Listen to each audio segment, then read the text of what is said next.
এই অপরাধে তো তুই আমার অ্যাসিস্ট্যান্টের চাকরিটাও নট করে দেওয়া উচিত।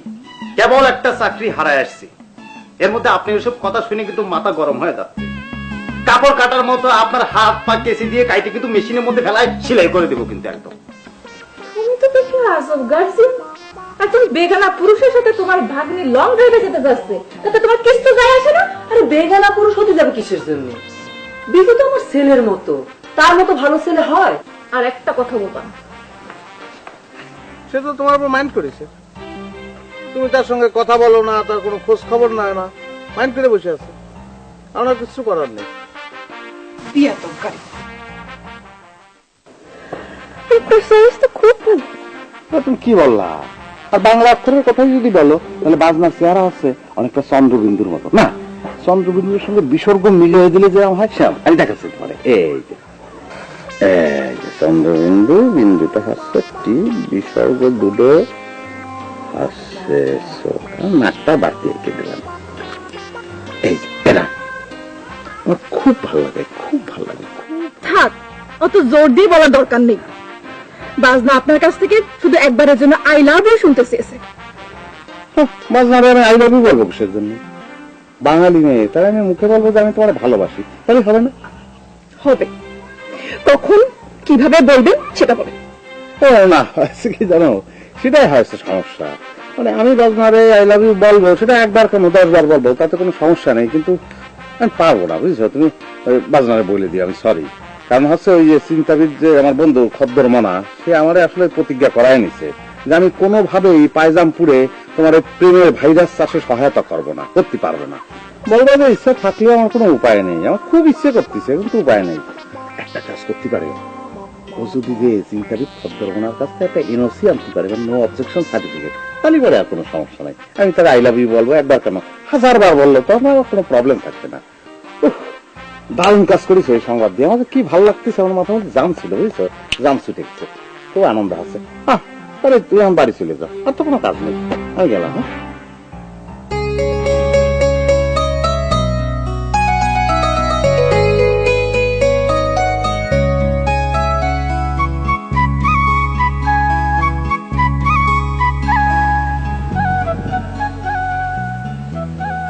কাজটা করা ঠিক হবে না চিন্তাবিদ ভাই, আর একটু বাইরে দেখেন। ওরে নির্বোধ নির্লজ্জ বেহায়া, তুই আমাকে বৃথা অনুরোধ করিস নি, আমি যে পদ থেকে বাধ্য হচ্ছি। আপনি হাস্যরস উন্নয়ন কমিটির মহাসচিবের দায়িত্ব নেওয়ার পর এই পাইজামপুরে একটা আশার সঞ্চরণ সৃষ্টি হয়েছিল। আপনি পদত্যাগ করে সেই আশার আলোটা নিভে দেবেন না প্লিজ। ওই কাঠালিদি গডমাদারের হাত থেকে আমরা আপনারা প্রোটেকশন দেব। তুই প্রকৃত নির্বোধ বালক, তোর দাড়ি মোজ গজেছে কিন্তু তার ঘনত্ব বাড়েনি এই কারণে, যেখানে প্রশাসন আমাকে সাপোর্ট দিতে ব্যর্থ হয়েছে, সেই জায়গা থেকে তুই কি করে আমাকে প্রোটেকশন দিবি সেটা বলতো? প্রশাসনকে আমি ফোন করে রিপোর্ট করলাম, প্রশাসন আমাকে অ্যাডভাইস দিয়ে বললো যে গা টাকা দিয়ে থাকেন। ওই কাঠালিদি গডমাদার বিজু ভাইয়ের জায়গা মাস্তানি করতে গেছিল, বিজু ভাই পল্লী বিদ্যুতের ঘেরের মধ্যে ফেলাইয়া উল্টো শেল্টিং দিয়ে দিয়েছে। বিজু ভাইয়ের পল্লী বিদ্যুৎ আছে, কিন্তু আমার জ্ঞান বিজ্ঞান দর্শন ছাড়া তো কিছুই নেই, এসব দিয়ে তো আর এখন নিজেকে রক্ষা করা যায় না রে। তার মানে কি আপনি বলতে চাচ্ছেন কলমের কালি থেকে তরবারি শক্তিশালী? এই চলমান বিকেলে আমার তো তাই মনে হচ্ছে রে, তুই হাত দিলাই।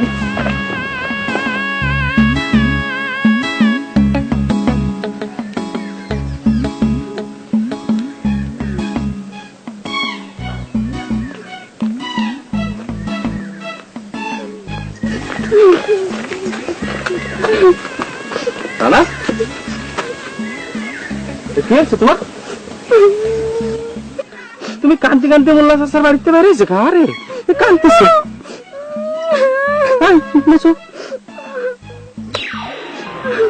একটা যৌবতী কন্যার চোখের অশ্রু তুই তো নিজের রুমাল দিয়ে মশা দিচ্ছিস, এ কিসের আলামত রে মুরাদ কানাতি বিলাইন্ড? পাজামপুরে প্রেমের ভাইরাসের চাষ তুই অলরেডি শুরু করে দিয়েছিস, তাই না রে? একটা মেয়ের চোখে অশ্রু দেখলি যে কেউই তো রুমাল দিয়ে মুছাই দেবে ভাই। এই তুমি কান্তিছ কি শোনা? বাসনাবু আমার বিনা কারণে এমন সারি দিল, আজকে নাকি তার লাইফের মোড় ঘুরবে। আমি তার বাড়ি যাইয়ে দেখি সে বিছানায় বসে ধ্যান করতেছে। যেই আমি সানায়ের কথা জিজ্ঞাসা করলাম, সে আমার এমন সারি দিল। বাড়ি যাব না, আর ওই সাঁতার কৌতুক প্রতিযোগিতা আমি আজ জীবনে অংশ নেব না। অংশগ্রহণ করার আর প্রয়োজন হবে না না, কারণ একটু পরেই ওই হাস্যরস উন্নয়ন কমিটি বিলুপ্ত ঘোষণা হয়ে যাবে। যাও বাড়ি যাও, যাও শোনো।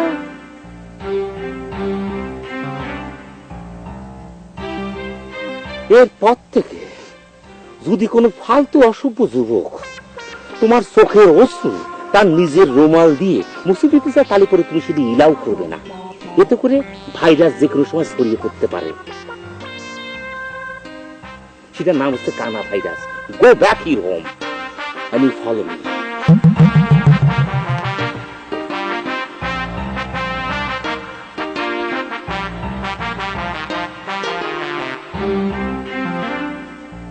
কাঠালিদি গডমাদার স্ট্রিট ড্রাইভে ছক্কা মারতে না পারলে হুক শটে মারে, হুক শটে না মারলে পুল শটে মারে।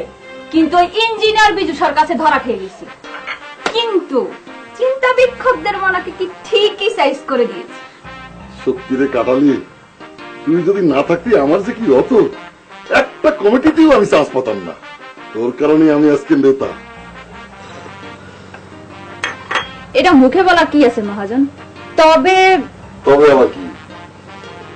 ইঞ্জিনিয়ার বিজুসা কবিরাজের কাছ থেকে কিন্তু সাবধান থাকবেন মহাজন। তার হাতে ইলেকট্রিসিটি, ভুলেও কিন্তু তার সঙ্গে হ্যান্ডশেক করতে যায় না, তাহলেই কিন্তু ঘিরা খাবেন। তোরে পল্লী বিদ্যাতে গিরা খাইছে বলে ভাবিস নে আমারও পারবি কাটালি। ওই রকম দু চারটে অকাম্মা ইঞ্জিনিয়ার আমি টেয়ারে গুজে রাখতে পারি। গোজাগুজির চেষ্টা করবেন না, যেখানেই গজবেন সেখানেই কিন্তু ইলেকট্রিসিটি শক খাবেন। তার চেয়ে ভালো তার থেকে 10 হাত দূরে থাকেন। সাবধানের মাইন্ড নেই। আর কিসের সাবধান? বাদ দে তো সব। চিন্তাবেগ খদ্দের মনা পদত্যাগ পত্র ওই মটর মোল্লার হাতে দিয়েছিস কিনা সেটা কো। বলিস না সেটা নিয়ে আপনারা ভাবতে হবে না। ওরে এমন দাবরানি দিছি, ও পরিমরি করে ছুটে মোটরগুলো বাড়িতে চলে গেছে।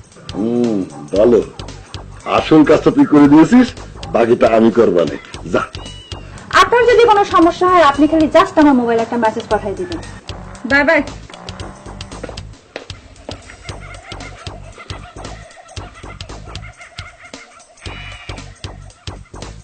একটা সম্ভাবনা পরিস্থিতি তুমি নষ্ট করে দেবে না। জীবনের ঝুঁকি নিয়ে কুড়িকে তো ফুলে রূপান্তরিত করতে পারবো না মোল্লা সাহেব। ভেবেছিলাম এই তারাপুর ইউনিয়নে একটা আলোড়ন সৃষ্টি করতে, কিন্তু তোমার কারণে সেটা হলো না।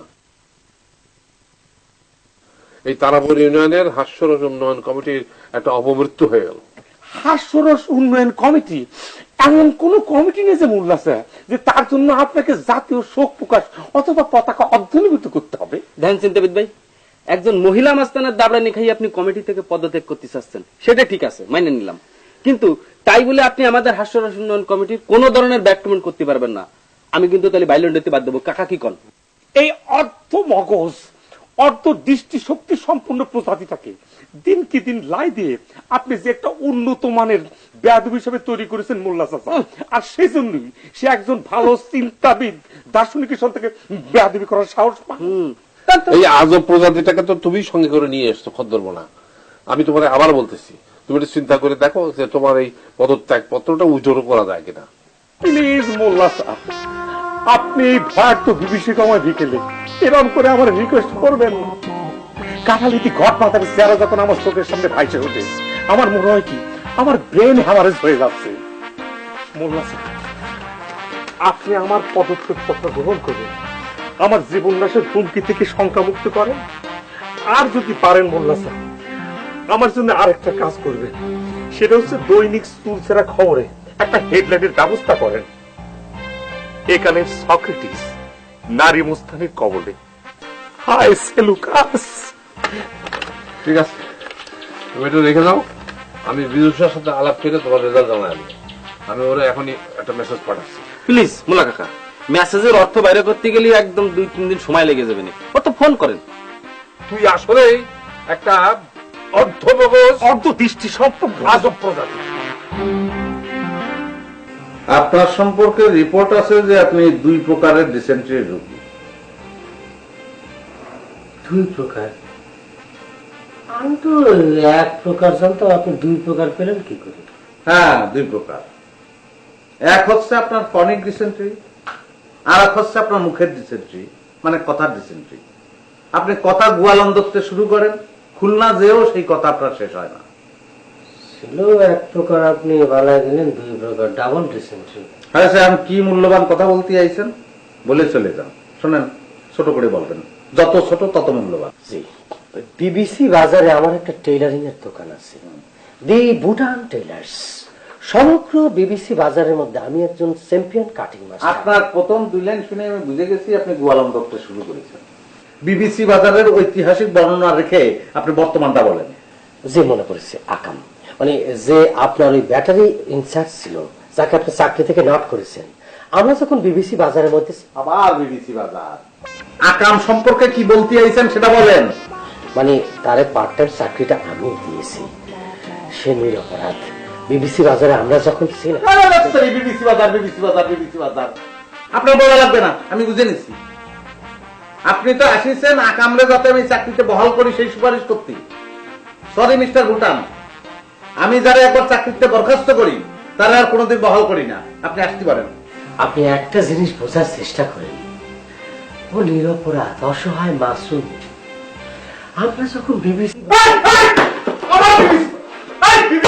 আপনার জীবন আর কিছু নেই, আপনি একটা এখন বসে বিবিসি বাজার নিয়ে গল্প করেন। আমি গেলাম, ফালতু করে যান।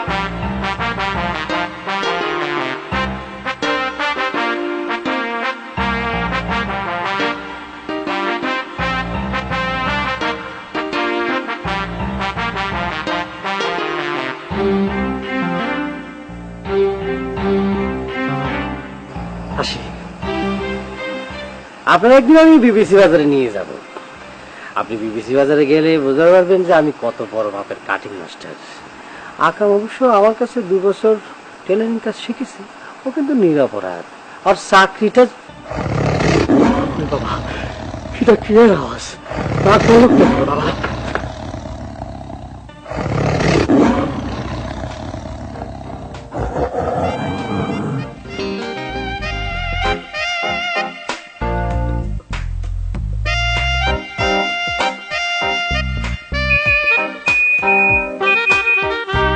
সব মোল্লা চাচার মেসেজ। কিটা পড়বে এই মেসেজ এখন? তো সর্বনাশ, মোল্লা চাচার এই মেসেজ এখন কিটা পড়বে না? কি লিখিছে?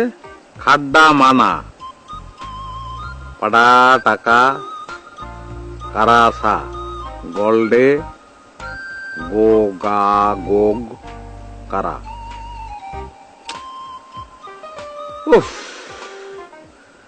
এমনি ভুটান দর্জি বিবিসি বাজারের কথা বলে বলে মাথা নষ্ট করে দিচ্ছে, তারপরে এই মেসেজ কিরাম লাগে। বাপরে বাপ, আবার চেষ্টা করে ছাড়বে না। ওদের পরে বিস্ফোরণ এখন আমার বাস দাফন দিয়েছে। ওপেন হাট আমি করবো কি, আমার একটা বুদ্ধি যে।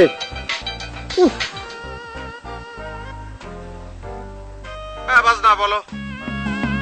OMG, ও মাই গড, আপনি যে আমার ফোনটা রিসিভ করবেন বিজু ভাই, সেটা আমি কোনোদিন কল্পনাও করতে পারিনি। আমি ফিলিং সো এক্সাইটেড বিজু ভাই, ফিলিং মেঘদাসিতে জল। আরে ভাই, তোমার যে ফিলিং হচ্ছে সেটা তুমি ফেসবুকে তোমার বন্ধুকে জানাবে। শোনো, আমি আমার ফিলিং নিয়ে প্যানার মধ্যে না। আপনার কষ্টটা আমি জানি বিজু ভাই। সুইটি আপনাকে দাগা মেরে চলে গিয়েছি। একজন পুরুষের পক্ষে সেটা সহ্য করা কতটা যে কষ্টকর সেটা আমি জানি। তুমি কি করে জানবা? একটা নারী হয়ে পুরুষের মনের কষ্ট তুমি কি করে বুঝবা? নারীর কাজটাই তো তাই বিজু ভাই। একজন পুরুষের কষ্ট না বুঝতে পারলে একজন নারীর জীবনটাই তো ব্যর্থ। আর সেজন্যই তো আমি আপনি ফোন রিসিভ করবেন না জেনেও আপনাকে কল করেছি। আচ্ছা ঠিক আছে, আমি বুঝতে পারছি তুমি পুরুষের মনের কষ্ট বোঝো। আমি কিসের জন্য ফোন করেছি তাই বলো। এমনি আপনার খোঁজ খবর নিতে ফোন করেছি। আপনি ডিনার করেছেন কিনা, কি কি দিয়ে ডিনার করলেন, এইসব আর কি। আচ্ছা শোনো, তোমার সব প্রশ্নের উত্তর আমি দিব যদি তুমি আমার একটা প্রশ্নের উত্তর দিতে পারো। কি প্রশ্ন বলেন? প্রশ্নটা হচ্ছে খাড্ডা মানা পাটা টাকা কারাসা গলডে গোগা গোগ কারা, এই কথার মানে কি? খাট্টামোনা ঢাকাটা পারেছো গোকাটো। এই মেসেজটা নিশ্চয় আপনাকে আব্বা দিয়েছে। ঠিক আছে, আমি যদি এই মেসেজের অর্থ বার করতে পারি তালি পরে আপনার সারা রাত আমার সঙ্গে কথা বলতে হবে। রাজি? আচ্ছা ঠিক আছে করবো, তুমি আগে এটার অর্থ জানি তারপর আমার জানাও। ঠিক আছে তালি পরে আপনি এখন ফোনটা রাখেন, আমি আব্বার কাছ থেকে জেনে আপনাকে জানাচ্ছি। প্লিজ বিজু ভাই ফোন করলে ফোনটা ধরবেন। জি। ওহ, বাঁচা গেল।